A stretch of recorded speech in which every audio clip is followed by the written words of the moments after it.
Hey guys, today I'm going to show you how to adjust the velocity on your T15. Know what you're going to need tooling-wise? The only thing you're going to need is a 332 Allen key.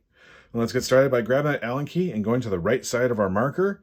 Now what we're looking for is a small hole that sits on top of our mag release button. So there's my mag release button, and there's a small hole I'm making reference to. In that small hole, there's a small little set screw that's part of the upper manifold system. That set screw is what controls your velocity. So to change your velocity, you're going to take your Allen key and insert it so that it's into that set screw. Now to decrease your velocity, you're going to turn your Allen key to the right or clockwise. To increase your velocity, you're going to turn your Allen key to the left or counterclockwise. And that's more or less the fundamentals of changing the velocity on your T15. Now just for a couple of footnotes, I did some backyard testing earlier on, and I found that whether it be a quarter turn decreasing my velocity or a quarter turn increasing my velocity, each quarter turn changed my velocity by about 10 to 13 feet per second. Now that won't be the same for everybody's marker.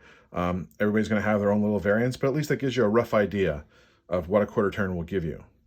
And as a final footnote, if you don't know where your marker's set at velocity-wise, but you want to have a rough idea and don't have access to a crony, you can close your velocity screw or decrease it all the way until it gets snug.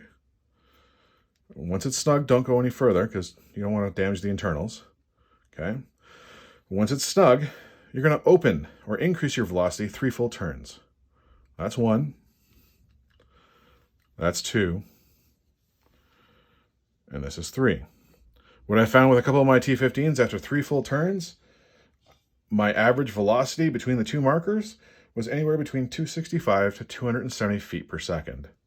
So using that as a rough reference, at least you have an idea of where your marker could be potentially set to.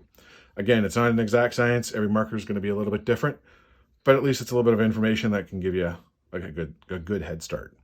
Anyways, guys, hopefully this helps you out.